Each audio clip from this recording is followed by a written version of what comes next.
dit souvent que l'argent n'achète pas les bonnes manières. Mais d'ordinaire, il permet au moins de laisser un pourboire décent. Lorsque Julien Sinclair, le PDG impitoyable de Sinclair Industries et l'homme le plus riche de la région, a franchi la porte de ma modeste brasserie, il a laissé derrière lui une addition de 300 € et, sur la ligne réservée au pourboire, un zéro pointé, tracé avec une précision chirurgicale. Mon cœur s'est brisé en 1000 morceaux, non pas par avidité, mais par pure nécessité, car j'avais un loyer en retard de 3 mois, qui arrivait à échéance dans 24 heures, et, plus grave encore, une petite fille malade à la maison qui attendait un traitement que ma mutuelle refusait de couvrir. J'ai maudit cet homme de toutes mes forces, murmurant des insultes à peine audibles en débarrassant la table qu'il avait occupée comme un roi en exil. Mais c'est alors que j'ai soulevé son assiette en porcelaine blanche. Il y avait quelque chose collé en dessous, fixé avec un morceau de ruban adhésif noir. Ce n'était pas de l'argent liquide, ce n'était pas un chèque. C'était une simple feuille de papier pliée en 4 qui allait transformer ma vie banale en un jeu dangereux du chat et de la souris. Ce que j'ai trouvé n'était pas seulement une note gribouillée à la hâte, c'était un test, une épreuve de caractère. Et je venais, sans le savoir, de tomber les 2 pieds dans le piège. La cloche au-dessus de la porte de l'encre rouillée ne se contentait pas de sonner. Elle gémissait, produisant un bruit métallique fatigué qui correspondait exactement à l'état d'esprit de Sarah. C'était un mardi après-midi pluvieux dans une banlieue grise de Paris. La pluie battait contre les vitres tachées de graisse, et le service du déjeuner avait été brutal. Une succession ininterrompue de clients pressés et impolis. Sarah, épuisée jusqu'à la moelle, essuya une perle de sueur sur son front avec le revers de sa main et vérifia machinalement la poche de son tablier, ses doigts effleurant les pièces et les rares billets froissés. 34 € en pourboire. Ce n'était pas assez. Ce n'était même pas proche de ce qu'il lui fallait pour survivre. Table 4. Il faut du café, Sarah. Arrête de rêver et commence à verser. La voix appartenait à Richard, le gérant, un homme qui croyait fermement que si vous aviez le temps de vous appuyer contre un mur, vous aviez le temps de nettoyer, et que si vous aviez le temps de respirer, vous voliez du temps à l'entreprise. « J'arrive, Richard », dit Sarah, sa voix restant stable malgré la panique qui papillonnait dans sa poitrine comme un oiseau pris au piège. Elle attrapa la cafetière, ses jointures blanchissant sous la pression de sa prise. Personne à la brasserie ne connaissait la vérité. Il voyait Sarah, la serveuse de 25 ans avec son chignon décoiffé et son sourire rapide. Mais il ne voyait pas la vie d'expulsion actuellement posée sur le comptoir de sa cuisine, tamponnée à l'encre rouge avec la mention « Dernier avis, payé sous 24 heures ou quitter les lieux ». Il ne voyait pas sa fille de 4 ans, Lilou, qui souffrait d'une affection respiratoire chronique nécessitant des médicaments hors de prix que la sécurité sociale ne remboursait pas intégralement. Chaque service était une bataille pour la survie. Chaque euro était une bouée de sauvetage lancée dans une mer déchaînée. Sarah se dirigea vers la table 4, versant du café pour un habitué nommé le père Jules. « Tu as l'air fatiguée, gamine, » dit Jules, sa voix râpeuse trahissant des années de tabagisme. Il glissa un billet de 5 € sur la table usée. « Garde la monnaie. »« Merci, monsieur Jules, » chuchota Sarah, rangeant le billet comme s'il s'agissait d'un diamant rare, car 5 € représentaient une brique de lait et du pain, et cela comptait plus que tout. La brasserie n'était pas un endroit chic. C'était le genre d'endroit où les ouvriers du bâtiment, les infirmières fatiguées et les étudiants fauchés venaient pour des plats du jour bon marché et du café à volonté. Un lieu qui sentait la graisse de bacon et le détergent bon marché. C'était le dernier endroit sur Terre où l'on s'attendrait à voir un fantôme, ou du moins un homme qui en avait l'allure. À 13h45, l'atmosphère dans la brasserie changea brusquement. Les bavardages s'éteignirent. Le cliquetis des couverts cessa. Et une berline noire, élégante et terriblement coûteuse, une Maybach dont Sarah ignorait le nom, mais dont elle devinait qu'elle coûtait plus cher que tout son immeuble, s'arrêta le long du trottoir, éclaboussant d'eau boueuse le béton gris. La porte s'ouvrit et d'abord, un garde du corps en sortit. Un homme massif portant un costume qui se tendait dangereusement contre ses muscles.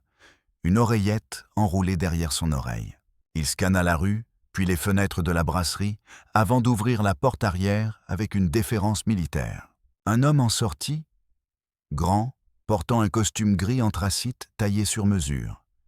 Ses cheveux argentés coiffés impeccablement en arrière et ses yeux de la couleur de l'acier froid. « Mon Dieu !» chuchota Julie, la serveuse au comptoir. « Est-ce que c'est Julien Sinclair ?» Sarah se figea sur place. Julien Sinclair, le PDG de Sinclair Industries, l'homme qui venait d'acheter la moitié du front de mer pour un nouveau pôle technologique. L'homme connu dans les tabloïds comme le roi de glace, en raison de son licenciement impitoyable de 5000 employés juste avant Noël l'année dernière. Que faisait un homme valant 40 milliards d'euros à l'encre rouillée? Il entre, siffla Richard, ajustant soudainement son col avec nervosité. Tout le monde a l'air occupé, Sarah. Prends la table du fond, nettoie-la maintenant. Sarah se précipita vers la banquette du fond, l'essuyant furieusement, ses mains tremblant légèrement. Si elle offrait un service impeccable, peut-être, juste peut-être, qu'un milliardaire laisserait un pourboire de taille milliardaire, 100 ou 200 euros qui pourraient sauver son appartement et Lilou. La porte s'ouvrit et l'air dans la brasserie sembla se refroidir instantanément. Julien Sinclair entra, ne regardant personne, marchant droit vers la banquette que Sarah venait de nettoyer. Son garde du corps le suivant comme une ombre menaçante. Il s'assit, évitant soigneusement de toucher le bord de la table, sortit un mouchoir en tissu et essuya le menu plastifié avant de l'ouvrir. Sarah prit une profonde inspiration, se disant que c'était le moment de vérité. Elle s'approcha, sortant son carnet de commandes. « Bonjour, monsieur. Bienvenue à l'encre rouillée. Je m'appelle Sarah et je m'occuperai de vous aujourd'hui. Puis-je commencer par vous servir de l'eau ?» Sinclair l'interrompit sans lever les yeux du menu. Gazeuse, température ambiante, avec une tranche de citron, aucun pépin dans le citron. Sarah cligna des yeux, prise au dépourvu. « Je suis désolé, monsieur. Nous n'avons que de l'eau du robinet ou de l'eau de source en bouteille. Nous n'avons pas d'eau gazeuse. » Sinclair leva enfin les yeux. Son regard était perçant. Il la regarda comme si elle était un insecte écrasé sur son pare-brise. « Alors allez en acheter !» Il se tourna vers son garde du corps. « Donnez-lui 20 euros. » Le garde du corps plongea la main dans sa poche, sortit un billet de 20 euros craquant et le tendit. Sarah fixa l'argent. C'était dégradant, c'était impoli. Mais elle avait besoin de ce travail plus que de sa dignité. Elle prit l'argent. « Je reviens tout de suite, monsieur. » Elle courut littéralement par la porte arrière jusqu'à l'épicerie fine au coin de la rue, acheta une bouteille d'eau gazeuse coûteuse et un citron, et revint en courant, le souffle court. Elle découpa le citron avec soin, retirant chaque pépin avec la pointe d'un couteau, et servit l'eau dans le verre le plus propre qu'elle put trouver. « Voici, monsieur, » dit-elle en posant le verre doucement. Sinclair prit une gorgée, fit la grimace. Trop chaud. Il repoussa le verre. « Apportez-moi l'entrecôte, saignante, et ne brûlez pas les bords. » Pendant l'heure suivante, Sarah Évrard subit le service le plus humiliant de sa vie. La cuisine était chaotique. Mais Sarah montait la garde au-dessus du chef, un homme bourru nommé Michel. « Michel, s'il te plaît, » supplia-t-elle. « Ça doit être parfait, ce type là-bas cherche une raison de se plaindre. »« Je cuisine, Sarah, lâche-moi les baskets !» cria Michel en retournant l'entrecôte. Lorsque Sarah apporta le plat, ses bras tremblaient. Elle le posa. Entrecôte saignante. Sinclair coupa la viande, mâcha lentement, toute la brasserie l'observant en silence. Même le père Jules avait arrêté de manger ses œufs pour regarder le spectacle. Sinclair posa sa fourchette avec un bruit sec. « C'est dur, mademoiselle. La viande est dure, ce sont des morceaux bon marché, dégoûtants. » Il repoussa l'assiette, à peine touchée. « Apportez-moi l'addition. » Sarah sentit les larmes piquer ses yeux. Il n'avait rien mangé, à peine bu l'eau qu'elle avait couru chercher. Il avait occupé sa table pendant 1 heure, l'empêchant de prendre d'autres clients et donc de gagner d'autres pourboires. Je suis désolé que vous n'ayez pas apprécié, monsieur. Je peux demander au gérant de... L'addition, commanda Sinclair. Sa voix n'était pas forte, mais elle portait une autorité qui serra la gorge de Sarah. Elle imprima le ticket. Le total s'élevait à 34,50 €, principalement à cause de l'ajustement de prix qu'il avait exigé pour la viande. Elle posa le petit carnet noir sur la table. Sinclair sortit une carte de crédit en titane noir, ne la regarda pas, traita le paiement sur le terminal portable qu'elle avait apporté, puis se leva en boutonnant sa veste. « Allons-y », dit-il au garde du corps. Alors qu'ils se dirigèrent vers la porte, Sarah regarda la copie commerçant du reçu laissé sur la table. Sous-total, 34,50 €. Pourboire, 0 €. Total, 34,50 €. Sarah sentit le sang quitter son visage. 0, pas même 1 €. Pas même la monnaie de la course pour l'eau. Il l'avait épuisée. Il l'avait humiliée. Elle avait dépensé son propre argent de pourboire précédent pour acheter le citron, car les 20 € du garde du corps ne couvraient que l'eau. Et elle n'avait pas voulu discuter. Elle le regarda marcher vers la porte, et la colère s'enflamma en elle. Chaude et aveuglante. Ce n'était pas une question de droit. C'était une question de cruauté pure. « Monsieur », appela Sarah. Toute la brasserie eut un hoquet de surprise. On ne crie pas sur Julien Sinclair. Il s'arrêta, la main sur la poignée de la porte, et se tourna lentement. « Oui !» Sarah marcha vers lui. Elle tremblait de tout son corps, mais elle tenait le reçu bien haut. « Vous avez oublié quelque chose. » Sinclair regarda le reçu, puis la regarda. Un petit sourire cruel jouant sur ses lèvres. « Je n'ai rien oublié. Un pourboire est pour le service. Votre service était frénétique. La nourriture était abyssale et l'ambiance est déprimante. Je ne récompense pas la médiocrité. J'ai couru dans la rue pour vous, dit Sarah, sa voix tremblant d'émotion. J'ai une fille à la maison. Je travaille de mon mieux. Tout le monde a une histoire triste, dit froidement Sinclair. Le monde se fiche de votre fille, il se soucie des résultats. Peut-être devriez-vous trouver une nouvelle profession. Vous n'êtes pas très doué pour celle-ci. Il se tourna et sortit. Le garde du corps suivit, fermant la porte derrière eux.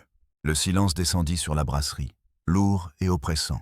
Sarah restait là, le reçu froissé dans son poing, les larmes débordant enfin.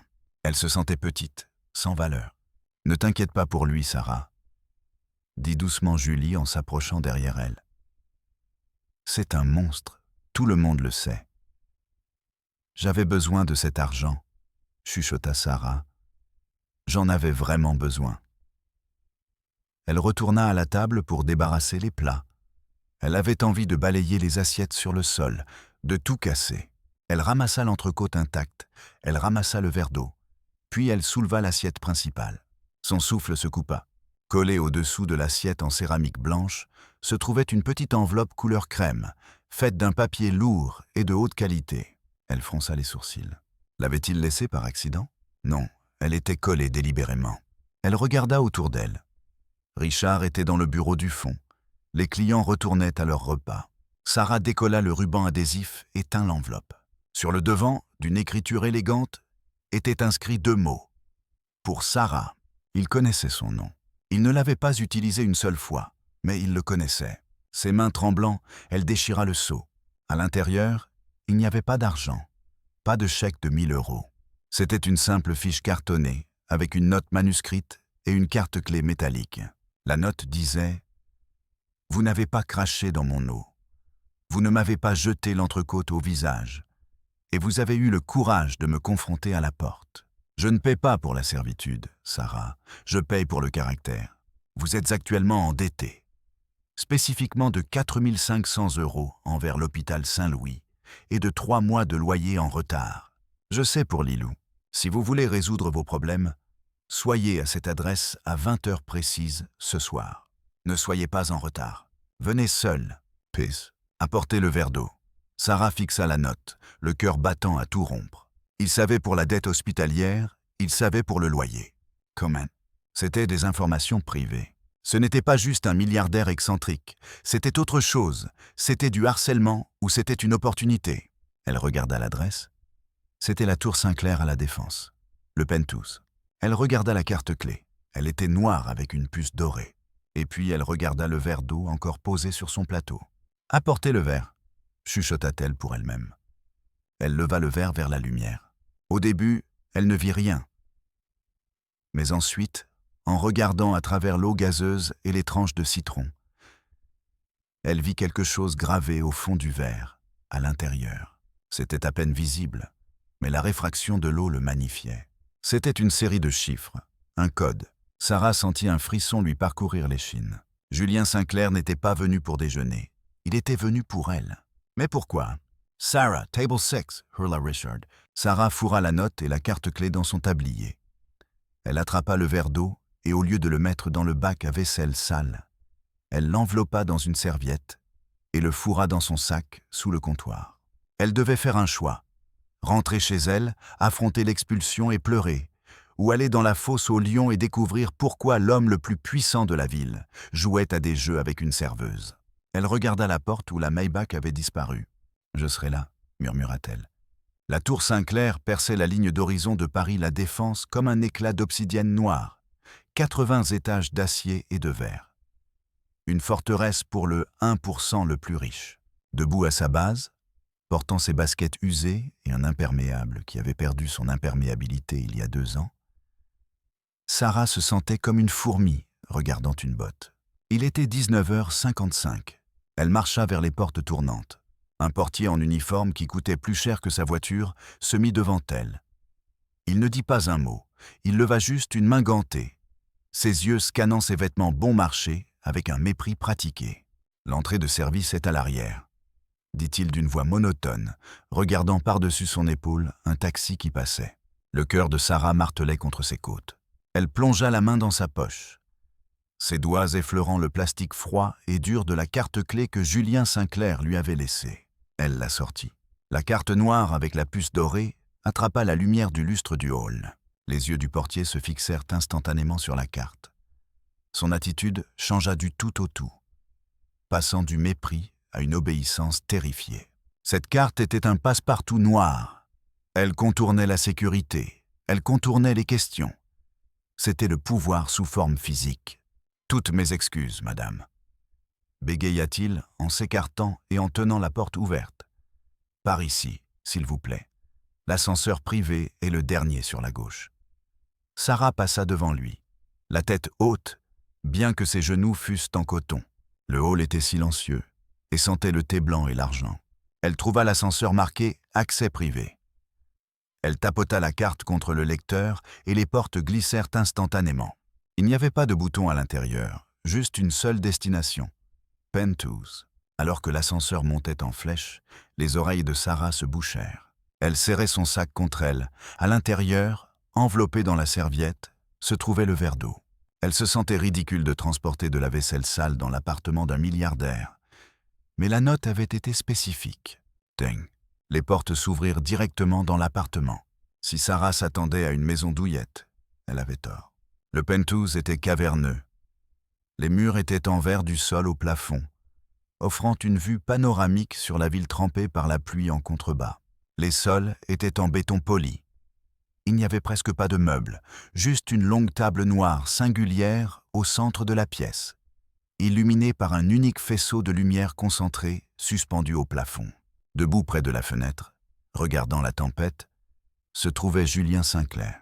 Il portait toujours le même costume gris, mais il avait enlevé sa veste, ses manches s'étaient retroussées, révélant un tatouage sur son avant-bras. Quelque chose qui ressemblait à un code-barre. « Vous êtes 3 minutes en avance », dit Julien, sa voix résonnant dans l'espace vide. Il ne se retourna pas. La ponctualité, c'est le premier signe de compétence. « Je suis là », dit Sarah, sa voix plus forte qu'elle ne le sentait. « Maintenant, dites-moi ce qui se passe. Comment savez-vous pour ma fille ?» Julien se tourna lentement. Les ombres coupèrent son visage, le faisant paraître plus dangereux qu'il ne l'était à la brasserie. « Je sais tout de vous, Sarah Évrard. Je sais que vous étiez étudiante en soins infirmiers avant d'abandonner pour vous occuper de Lilou. Je sais que vous avez une mémoire eidétique. Vous retenez les commandes sans les noter, même pour des tables de 12 personnes, et je sais que vous êtes désespéré. Il marcha vers la table et fit un geste vers le faisceau de lumière frappant la surface. « L'avez-vous apporté » Sarah fit un pas en avant et sortit le verre de son sac. Elle déballa la serviette. « Le verre ? Oui. Placez-le sous la lumière, à l'envers. » Sarah hésita, puis fit ce qu'il demandait. Elle plaça le verre d'eau à l'envers directement au centre du projecteur. L'effet fut instantané. Le faisceau de lumière frappa le fond du verre. L'indice de réfraction du cristal combiné à la gravure microscopique que Sarah avait vue plus tôt agit comme une lentille de projecteur. Sur la surface noire de la table, une grille complexe de chiffres et de lignes fut projetée en lumière blanche. Ce n'était pas juste un code, c'était un plan. Sarah eut le souffle coupé. « Qu'est-ce que c'est ?»« Ceci, » dit Julien en s'approchant pour se tenir à côté d'elle, « est le plan de sécurité du coffre-fort au manoir de Torcy. Et vous, Sarah, vous allez m'aider à le cambrioler. » Sarah recula d'un pas, ses mains tremblant. « Cambrioler ? Vous voulez que je sois une voleuse ? Je suis serveuse, je ne peux pas, je m'en vais. » Elle se tourna vers l'ascenseur. « Si vous franchissez ces portes, » dit Julien calmement. « L'assurance médicale de Lilou expire à minuit. L'avis d'expulsion est exécuté demain matin. Vous serez à la rue avec un enfant malade sous la pluie. » Sarah se figea. La cruauté de la situation était à couper le souffle. Elle pivota, les yeux flamboyants. « Vous me faites chanter. Vous êtes l'homme le plus riche de la ville. Pourquoi avez-vous besoin de moi ?»« Parce que, » dit Julien, sa voix tombant à un murmure, « je suis l'homme le plus riche de la ville sur le papier. Mais depuis ce matin, j'ai été verrouillé hors de ma propre entreprise. » Il tapota la table. « Mon partenaire commercial, Marc de Torcy, m'a piégé pour détournement de fonds. Il a gelé mes avoirs. Il a retourné le conseil d'administration contre moi. La preuve de mon innocence et la preuve de ses crimes se trouvent sur un disque dur à l'intérieur de son coffre privé dans son domaine. » Julien la regarda, et pour la première fois, l'acier dans ses yeux s'adoucit, révélant le désespoir. « Je ne peux pas y aller. Torcy connaît mon visage. Il connaît mon équipe de sécurité. Il connaît mes associés. Mais il ne vous connaît pas. »« Pourquoi moi ?» demanda Sarah, les larmes aux yeux. « Parce que Torcy organise un gala de victoire demain soir, il a engagé une entreprise de traiteurs. Le propriétaire de l'encre rouillée, Richard, vient de décrocher le contrat pour fournir le personnel de service parce que Torcy est radin et voulait une esthétique rustique. » Julien s'approcha. « Vous êtes déjà sur la liste pour travailler à la soirée, Sarah. Vous êtes le cheval de Troie. J'ai besoin de quelqu'un qui peut entrer dans cette pièce, servir du champagne, être invisible et mémoriser la séquence du coffre-fort. »« Je ne peux pas voler, » chuchota Sarah. « Vous ne volez pas, » corrigea Julien. « Vous récupérez une propriété volée. Et si vous faites cela, si vous m'apportez ce disque, je paierai votre dette, la totalité. Je paierai le traitement de Lilou chez le meilleur spécialiste en Suisse. Et je vous donnerai un chèque d'1 million d'euros. » 1 million d'euros ? Le silence dans la pièce était assourdissant. La pluie fouettait les murs de verre. Sarah regarda la projection sur la table. Elle regarda Julien, un homme qui l'avait traité comme de la boue quelques heures plus tôt, lui offrant maintenant une bouée de sauvetage. « Si je me fais prendre ?» demanda-t-elle. « Je ne vais pas mentir. Torcy est un homme dangereux. Si vous vous faites prendre, je ne pourrai pas vous aider. Vous serez seul. » Sarah pensa à Lilou, toussant dans son sommeil. Elle pensa à l'appartement froid. Elle pensa au désespoir qui avait été son ombre pendant des années. Elle regarda Julien dans les yeux. « Montrez-moi ce que je dois faire. » Les 6 heures suivantes furent un flou d'intensité. Le penthouse se transforme d'un espace vide et froid en un terrain d'entraînement. Julien n'était pas un professeur patient, mais il était minutieux. « Encore !» claqua-t-il.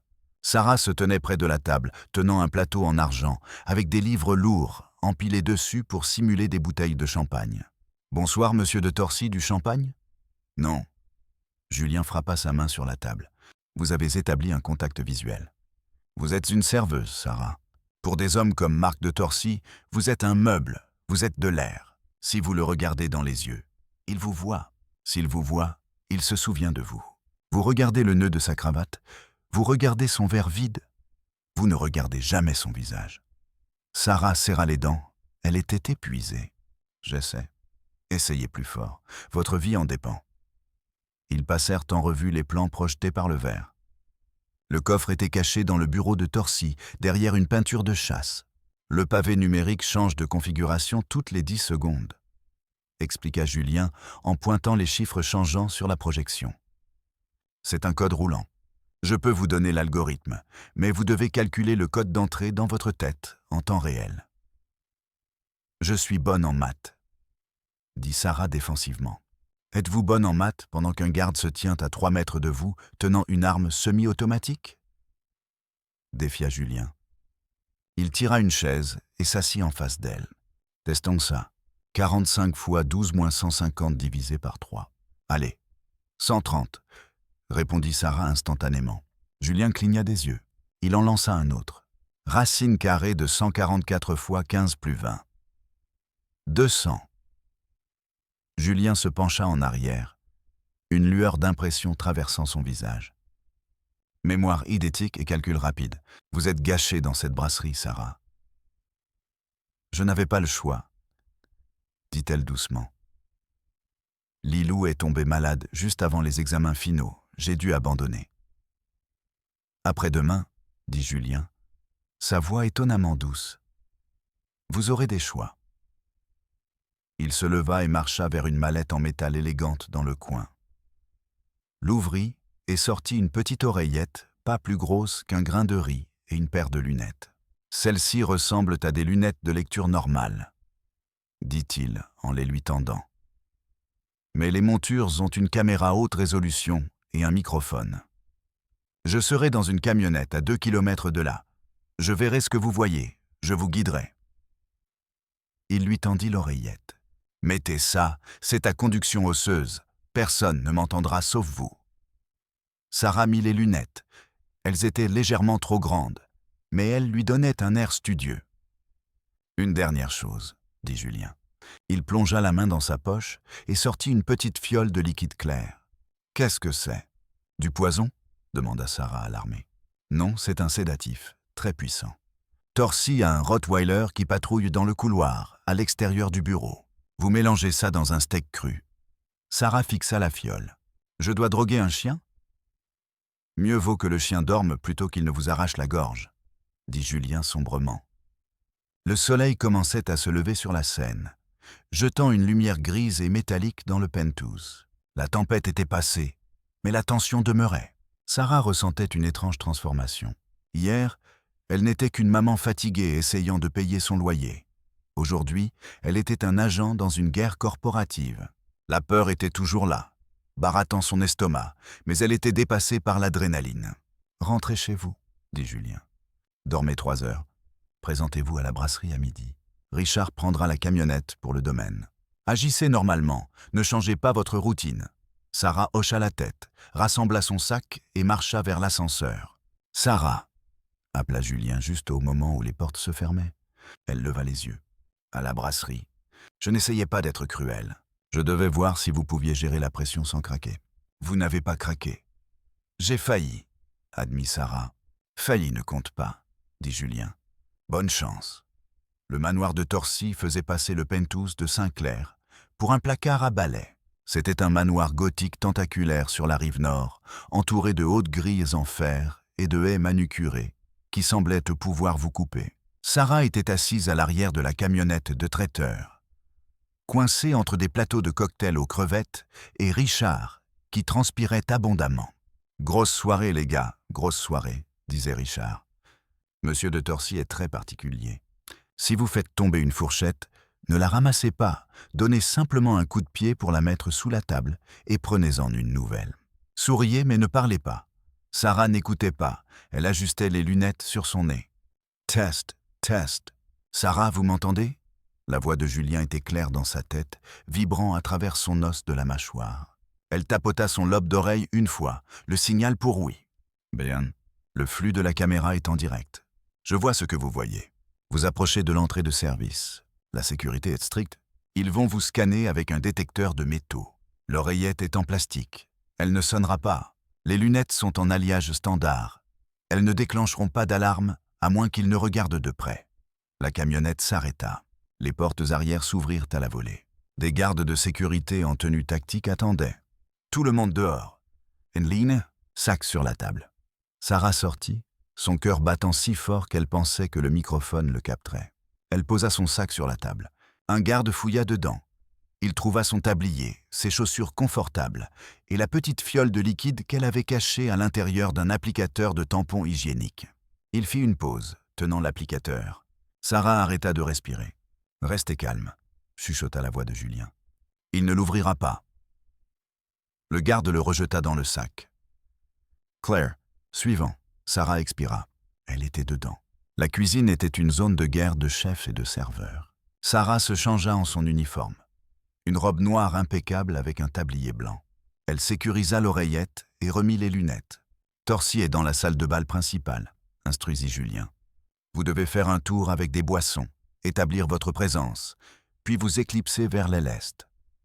Le bureau est au 2e étage. » Sarah attrapa un plateau de flûte de champagne. Elle poussa les portes battantes et entra dans la salle de bal. C'était éblouissant, des lustres de la taille de voiture.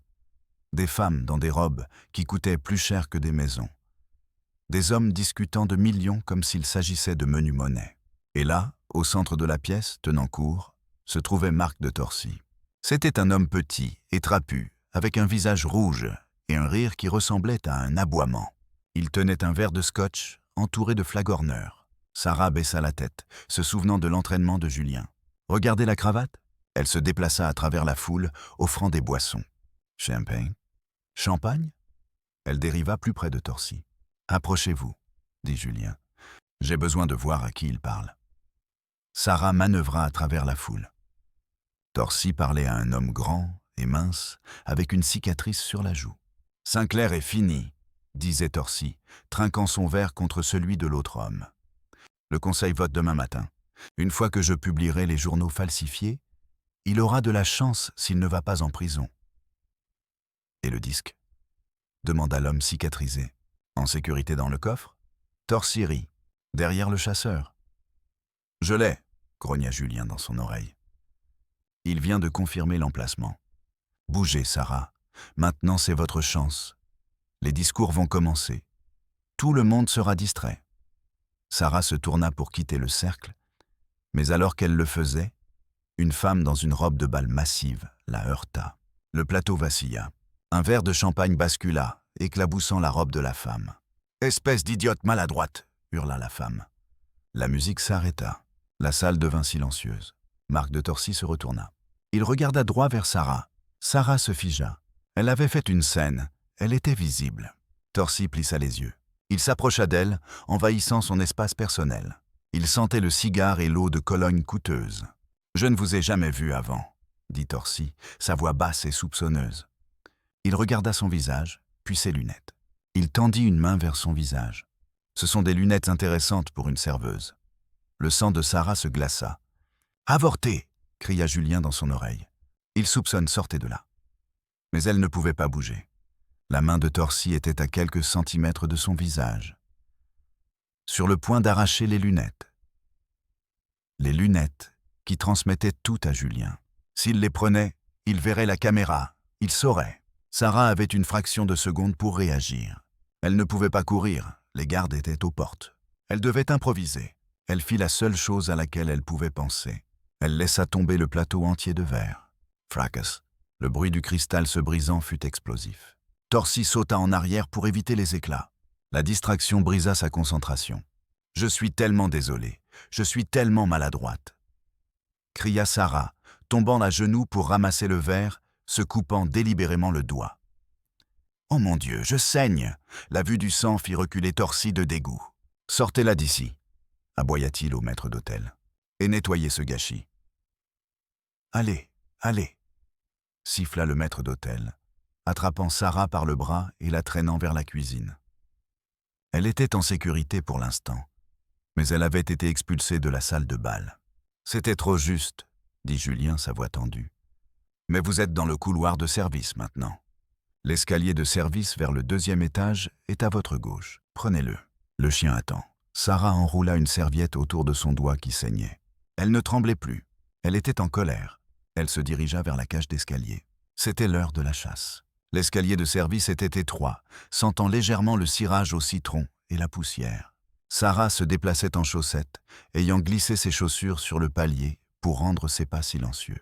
Son cœur battait un rythme frénétique contre ses côtes. Un solo de batterie de pure adrénaline. 2e étage. Chuchota la voix de Julien dans son oreille, calme, presque robotique. Tournez à droite. Le couloir est tapissé de tapis persans. Restez sur les tapis. Les parquets grincent. Sarah jeta un coup d'œil par la fente de la porte. Le couloir était faiblement éclairé par des appliques murales. Il était vide, sauf pour une ombre massive reposant à l'extrémité, juste devant les doubles portes en acajou du bureau. L'ombre bougea. Un grognement bas et guttural vibra dans l'air. C'était le Rottweiler, une bête de chien, les muscles ondulants sous un pelage noir élégant. Il leva la tête, les oreilles frémissantes.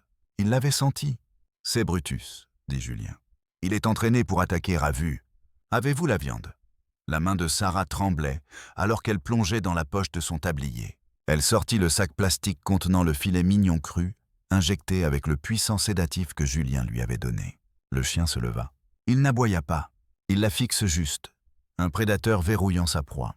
Il fit un pas en avant, les dents découvertes. Sarah sortit dans le couloir. Elle ne courut pas. Elle siffla, un son bas et doux. « Hé, mon grand » chuchota-t-elle, sa voix tremblante. « Tu as faim ?» Elle lança le steak. Il atterrit avec un bruit mou, à mi-chemin entre eux. Brutus se figea. L'odeur de bœuf frais de haute qualité remplit l'air.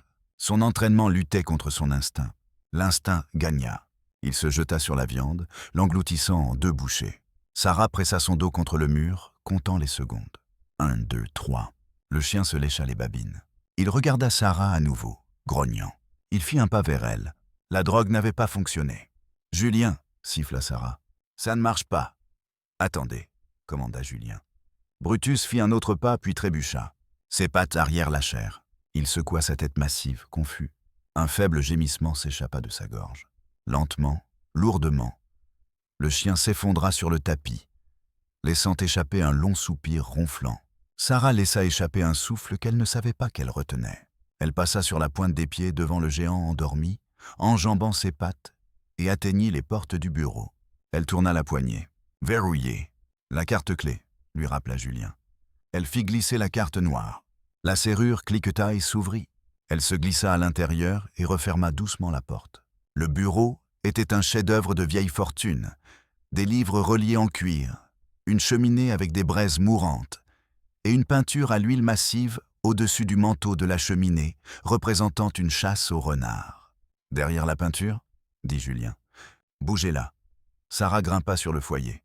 Elle agrippa le cadre lourd de la peinture et le fit basculer vers l'extérieur sur ses charnières. Derrière se trouvait un coffre-fort en acier brossé. Il n'avait pas de cadran. Il avait un pavé numérique digital avec des chiffres qui se brouillaient constamment, changeant de position toutes les quelques secondes. « D'accord, Sarah, écoutez attentivement. » La voix de Julien se raidit. « Je suis connecté au serveur du coffre. Je peux voir le numéro source générant le code, mais il y a un temps de latence de mon côté. Je ne peux pas le taper. Je dois vous donner la formule. Vous devez calculer le code d'entrée et le taper avant que les chiffres ne se brouillent à nouveau. Vous avez une fenêtre de 5 secondes pour chaque chiffre. Je suis prête, dit Sarah. Elle fixa le clavier. Son esprit s'éclaircit. Ce n'étaient que des chiffres. Les chiffres étaient sûrs. Les chiffres ne mentaient pas. La racine est 7. Multiplié par l'heure actuelle, 21. Soustrayez 40. Ce sont les 2 premiers chiffres. L'esprit de Sarah flamba. 7 fois 21 égale 147. Moins 40 égale 107.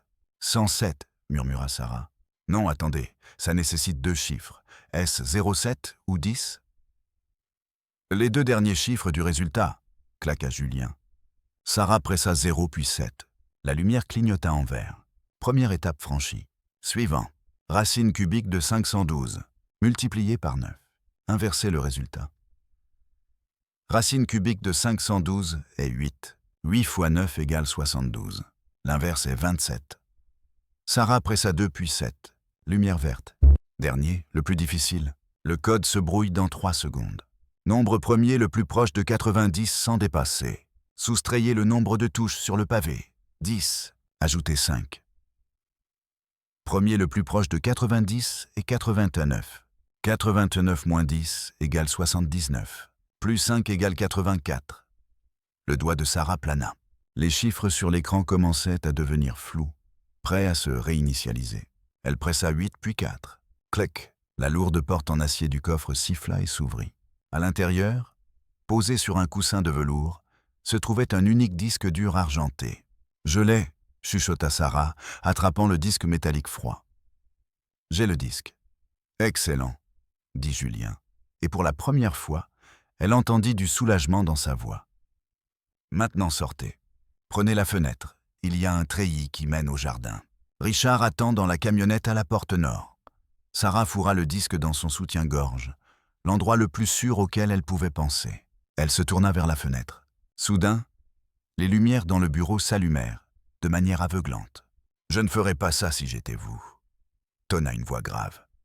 Sarah pivota, ses mains volant en l'air, assis dans un fauteuil en cuir à haut dossier dans le coin de la pièce, précédemment caché par les ombres, se trouvait Marc de Torcy. Il tenait un verre de scotch dans une main et un pistolet silencieux dans l'autre. Le canon était pointé directement sur la poitrine de Sarah. Sarah se figea, le sang drainait de son visage, la laissant froide et tremblante.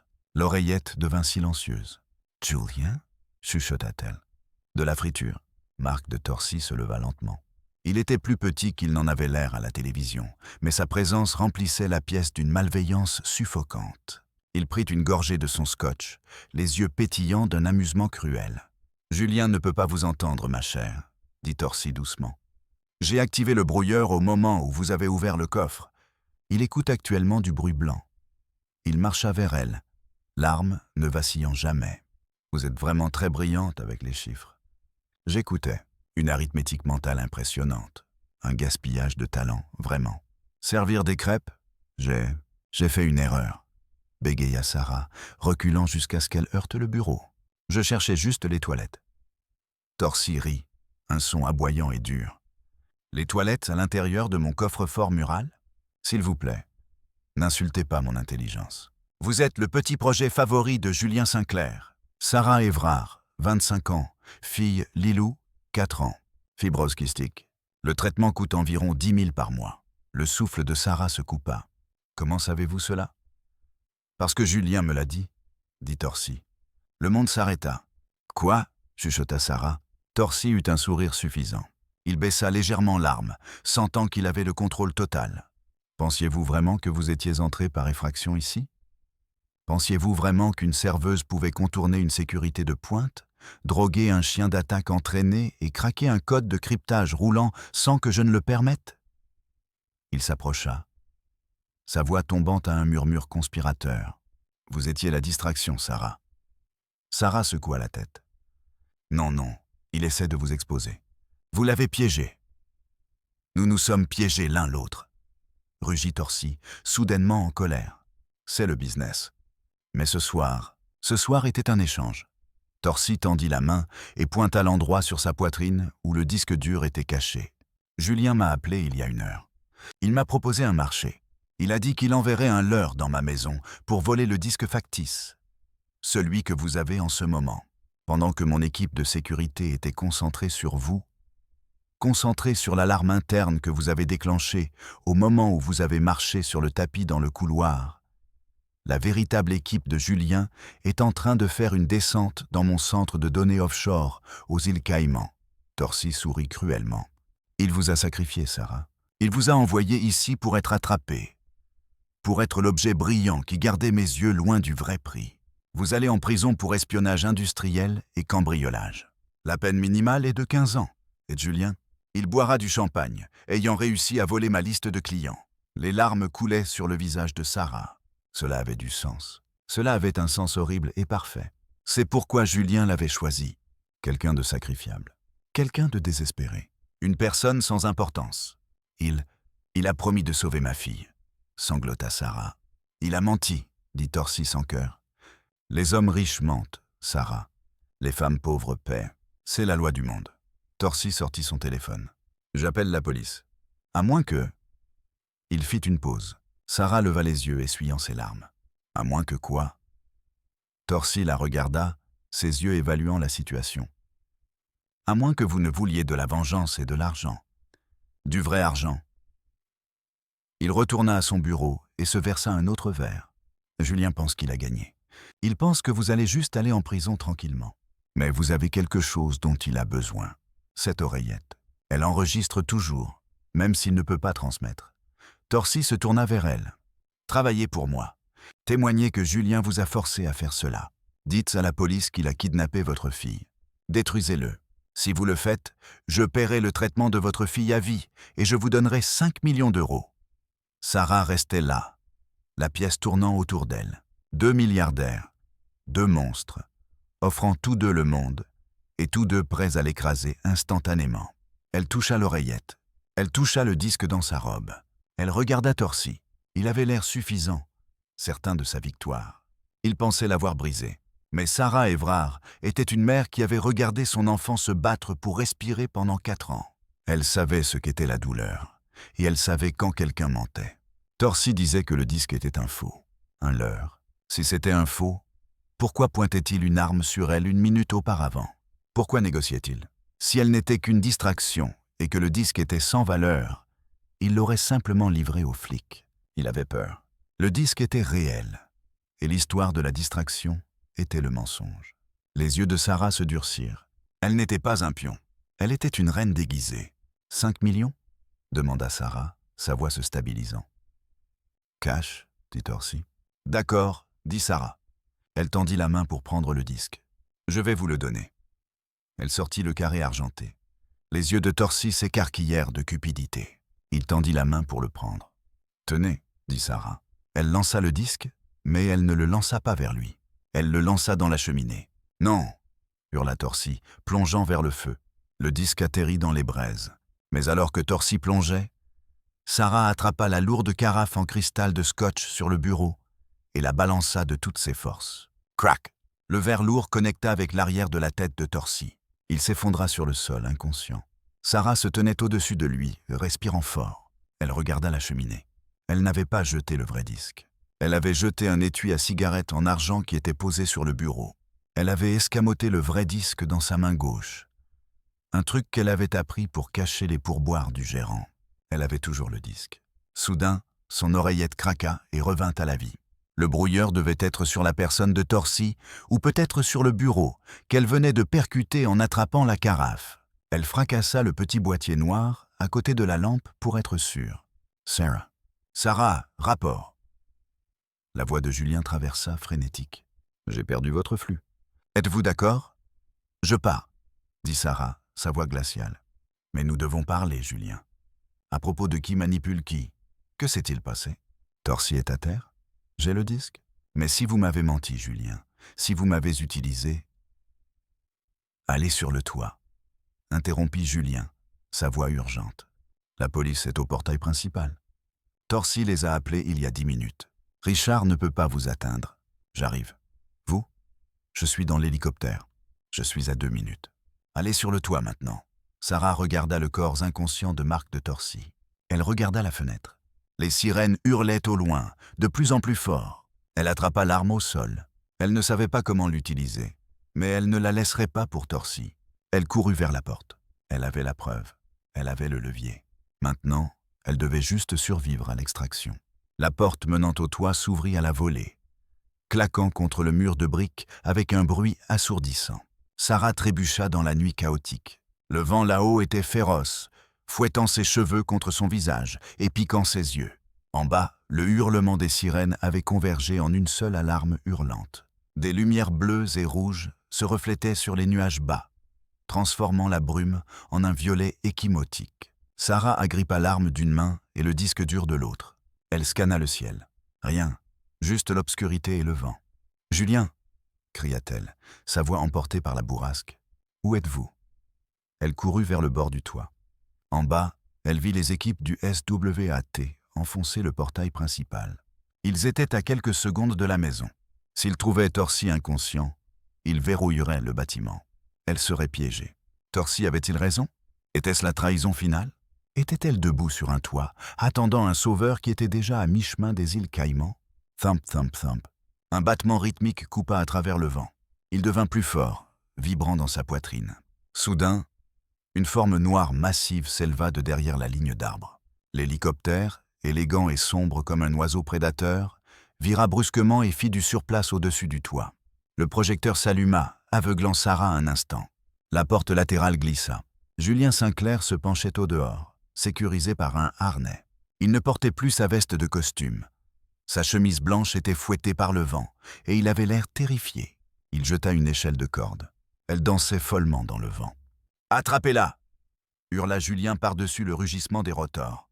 « Sarah, attrapez-la » Sarah regarda l'échelle, puis l'arme dans sa main. Elle ne bougea pas. Elle leva l'arme, la pointant directement sur l'hélicoptère. Julien se figea. Il fit signe au pilote de rester stable. Il la regarda, la confusion gravée sur son visage. « Qu'est-ce que vous faites » cria-t-il. « Torcy m'a dit » cria Sarah en retour, les larmes coulant sur son visage. « Il a dit que j'étais la distraction. Il a dit que vous m'aviez vendu pour vous sauver vous-même. Est-ce vrai ?» La police enfonçait la porte d'accès au toit derrière elle. Elle pouvait les entendre marteler sur le métal. Bang! Bang! Bang! Julien regarda la porte, puis Sarah. Il détacha son harnais de sécurité. « Ne faites pas ça », avertit Sarah, stabilisant l'arme. Julien n'écouta pas. Il sauta. Il atterrit sur le toit en gravier, roulant pour absorber l'impact et bondit sur ses pieds. Il était à 3 mètres d'elle. Il leva les mains. « Si je vous vendais » hurla Julien, sa voix rauque. « Serais-je debout ici ? Si je vous laisse. Je laisse la preuve. Et je laisse la seule personne qui a eu le courage de me dire la vérité en face. » Il fit un pas de plus. « Torcy a menti pour vous briser. Je suis ici pour vous sauver. Mais vous devez me faire confiance une dernière fois. Donnez-moi votre main. » La porte derrière Sarah gondola. Une charnière métallique sauta. Sarah regarda les yeux de Julien. Ils étaient de la même couleur acier froid, mais l'arrogance avait disparu. Tout ce qui restait était la peur. La peur pour elle. Elle baissa l'arme. « Allez !» Julien attrapa sa taille, la tirant vers l'échelle. « Grimpez !» Sarah attrapa les barreaux. L'hélicoptère commença à monter immédiatement, traînant l'échelle vers le haut. Sarah s'accrocha pour sa vie, se balançant au-dessus du manoir. Julien attrapa le barreau en dessous d'elle, protégeant son corps avec le sien. Alors qu'il s'élevait dans le ciel nocturne, la porte du toit explosa enfin. Les policiers se déversèrent, armes au poing. Ils regardèrent, impuissants, l'hélicoptère noir disparaître dans les nuages. Sarah se hissa dans la cabine, s'effondrant sur le siège en cuir. Elle cherchait son air, tremblant de manière incontrôlable. Julien grimpa après elle et fit glisser la porte pour la fermer, coupant le bruit du vent. Le silence dans la cabine était lourd. Il la regarda. Il vit le sang sur son doigt, la suie sur sa robe et la terreur dans ses yeux. « Vous êtes en sécurité » chuchota-t-il. Sarah plongea la main dans sa robe et sortit le disque dur argenté. Elle le posa sur le siège entre eux. « Ça a intérêt à en valoir la peine » dit-elle, sa voix tremblante. Julien prit le disque. Il ne le regarda pas. Il la regarda elle. « Saleste » dit-il. « Mais pas autant que vous. » Le soleil du matin inondait les grandes fenêtres propres du jardin de Lilou, le café le plus récent et le plus populaire du centre-ville. L'odeur des brioches à la cannelle fraîche et du café de haute qualité remplissait l'air. Sarah Évrard marchait derrière le comptoir, ajustant l'enseigne sur la caisse. Elle avait l'air différente. Les cernes sous ses yeux avaient disparu. Ses cheveux étaient coiffés. Elle portait un chemisier taillé sur mesure. Dans la banquette du coin, une petite fille aux yeux brillants coloriait dans un livre. Lilou respirait facilement, ses poumons clairs, son rire résonnant comme une cloche. La cloche au-dessus de la porte tint. Sarah leva les yeux. Son cœur rata un battement. Julien Sinclair entra. Il n'avait pas été vu en public depuis des mois. Après le scandale Torcy, où le contenu du disque dur avait révélé des détournements massifs, de la corruption et une tentative de piéger Sinclair Industries, Marc de Torcy purgeait actuellement une peine de 20 ans. Julien avait été blanchi de toutes les charges, bien qu'il ait démissionné de son poste de PDG pour se concentrer sur des efforts philanthropiques. Il marcha vers le comptoir. Le café devint silencieux. « Bonjour » dit Julien, un petit sourire jouant sur ses lèvres. « Bonjour » répondit Sarah, lui rendant son sourire. « Une table pour un » En fait, dit Julien, je cherche un emploi. J'ai entendu dire que la propriétaire est dure, mais juste. Sarah rit. Elle n'engage pas les gens qui sont mauvais pour prendre les commandes. J'apprends, dit Julien. Il plongea la main dans sa poche et sortit une petite boîte en velours. Il la posa sur le comptoir. J'ai réalisé que je n'avais jamais payé mon addition la dernière fois que je vous ai vu, dit-il doucement. Sarah ouvrit la boîte. À l'intérieur, ce n'était pas une bague. C'était le reçu froissé de l'encre rouillée d'il y a 6 mois. Celui qui disait 0 pourboire. Mais à côté, il y avait un chèque. Un chèque de 5 millions d'euros. C'est trop pour une tasse de café, dit Sarah, les larmes piquant ses yeux. Ce n'est pas pour le café, dit Julien, tendant la main par-dessus le comptoir pour prendre la sienne. C'est pour la leçon. Vous m'avez appris que la valeur n'est pas ce qu'il y a sur votre compte en banque. C'est ce que vous êtes prêt à risquer pour les gens que vous aimez. Sarah serra sa main. Elle regarda Lilou, saine et heureuse.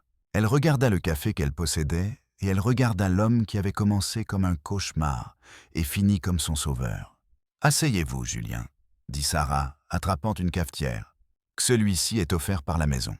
Et c'est ainsi qu'un pourboire de 0 € a changé le destin de 2 personnes pour toujours. » Julien Sinclair pensait qu'il testait Sarah. Mais à la fin, c'est elle qui l'a testé. Cela nous rappelle que parfois, les moments les plus difficiles de nos vies, les moments où nous nous sentons sans valeur et invisibles, ne sont en fait que le début de notre plus grand chapitre. Vous ne savez jamais qui regarde. Et vous ne savez jamais quand votre intégrité sera la clé qui déverrouillera une nouvelle vie. Si vous avez aimé cette histoire de justice, de trahison et de rédemption, n'hésitez pas à cliquer sur le bouton « J'aime ». Cela aide vraiment la chaîne à grandir. Et si vous voulez plus d'histoires comme celle-ci, n'oubliez pas de vous abonner et d'activer la cloche de notification pour ne jamais manquer un rebondissement. Qu'auriez-vous fait si vous aviez trouvé cette note sous l'assiette? Dites-le moi dans les commentaires ci-dessous.